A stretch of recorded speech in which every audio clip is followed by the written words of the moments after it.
Hello Riya student, কেমন আছো? I hope প্রত্যেকে শুধু ভালো না, ভীষণ ভালো আছো। স্ক্রিনের ওপর যে কোশ্চেনটা দেখা যাচ্ছে, বৃত্তস্থ কোণ সম্পর্কিত উপপাদ্য, এই প্রশ্নটা আমরা মন দিয়ে পড়বো, বুঝবো, তারপর অঙ্কটা করার চেষ্টা করবো। ওকে, কি বলেছে দেখো। ত্রিভুজ এবিসি একটি পরিকেন্দ্র ও, ঠিক আছে, যদি angle BCA equal to 55 degree এবং অ্যাঙ্গেল বিএসি 85 ডিগ্রি হয়, তবে অ্যাঙ্গেল এ ও সি এর মান কত? চলো প্রথমে আমরা একটা ত্রিভুজ অঙ্কন করব এবং তার পরিকেন্দ্র ও অঙ্কন করব। ওকে, তাহলে পরিকেন্দ্র ও অঙ্কন করতে গেলে প্রথমে আমি একটা বৃত্ত অঙ্কন করে নিতে হবে। হ্যাঁ, এর এই ত্রিভুজ, ওকে, এ বি সি ত্রিভুজ হলো। কি বলে দিয়েছে? এর কেন্দ্র, এই পরিকেন্দ্র কোনটা ধরে নিচ্ছে আমি, এটা হচ্ছে, ওটা হচ্ছে পরিকেন্দ্র।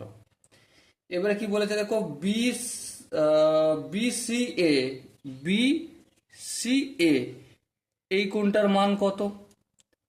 এই কোণটার মান বলে দিয়েছে দেখো, বিসিএ 55 ডিগ্রি, বেশ 55 ডিগ্রি।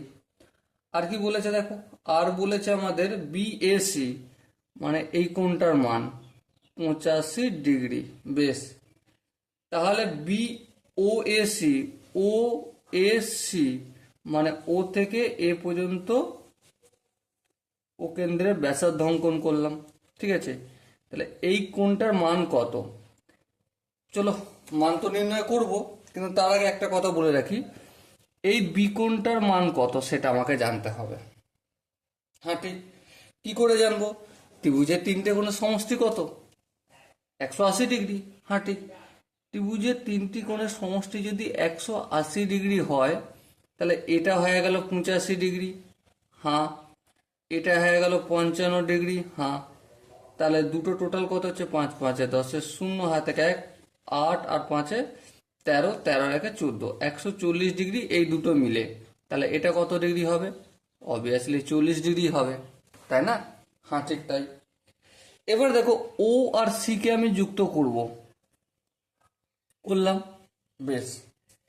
এবার তোমরা ধ্যান দিয়ে দেখো, এই যে এ ও আর ও সি, এ ও আর ও সি এই দুটো কি? ও পরিকেন্দ্রের দুটো ব্যাসার্ধ। হ্যাঁ, আচ্ছা, ব্যাসার্ধ যদি হয় তার মানে এই দুটো বাহু ইকুয়াল। হ্যাঁ ঠিক, ইকুয়াল। আচ্ছা, যদি এই দুটো বাহু মানে ও এ এই বাহুটা আর ও সি এই বাহুটা ইকুয়াল হয়, তাহলে এই কোণটা যতটা হবে এই কোণটাও ততটা হবে। হ্যাঁ ঠিক, তাহলে এটা যদি থিটা হয় এটাও হবে থিটা। হ্যাঁ ঠিক। এবার ফিরে আসো, ফিরে এসে দেখো, এ আর সি, ও ও কেন্দ্রীয় বৃত্তের এসি কি একটা জ্যা।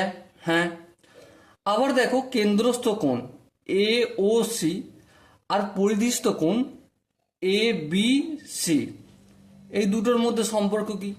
সম্পর্ক এটাই যে দুজনেরই প্রান্তবিন্দু এ আর সি। হ্যাঁ, আবার এটা কেন্দ্রস্থ কোণ, এটা পরিধিস্থ কোণ। হ্যাঁ, আবার দুটোই এসি জ্যার একই পার্শ্ব অবস্থিত। হ্যাঁ, তার মানে এই পরিধিস্থ কোণের ডবল হবে কেন্দ্রস্থ কোণ। হ্যাঁ ঠিক, তাহলে এই কেন্দ্রস্থ কোণটা কত ডিগ্রি হবে? 80 ডিগ্রি। হ্যাঁ, বোঝা গেল। এবার ধ্যান দিয়ে দেখো, এ ও সি ত্রিভুজ, এ ও সি এই ত্রিভুজ এর তিনটি কোণের সমষ্টি কত? 180 ডিগ্রি। তাহলে এটা ধরেছি থিটা। হ্যাঁ, থিটা প্লাস এটা কি থিটা। হ্যাঁ ঠিক, প্লাস এটা কি 80 ডিগ্রি, বেশ। সমান টোটাল কত হলো? 180 ডিগ্রি। এবার এই থিটা যোগ করলে কি হয়ে যাবে? 2 থিটা। আর 180 থাকলো, আর এই 80 ডিগ্রিটাকে সমানের অপোজিট দিকে নিয়ে গেলে -80 ডিগ্রি। ওকে, তাহলে 2 থিটা সমান কত পেলাম? 100 ডিগ্রি পেলাম। থিটা সমান কত পাবো? 100 ডিগ্রি ভাজিত 2 সমান কত? 50 ডিগ্রি। তাহলে এটাও যদি 50 ডিগ্রি হয়, এটাও 50 ডিগ্রি। আমাকে জিজ্ঞাসা কি করেছিল? জিজ্ঞাসা করেছিল ও এ সি এই কোণটার মান কত। সেই কোণটার মান কত ডিগ্রি পেয়েছি? 50 ডিগ্রি।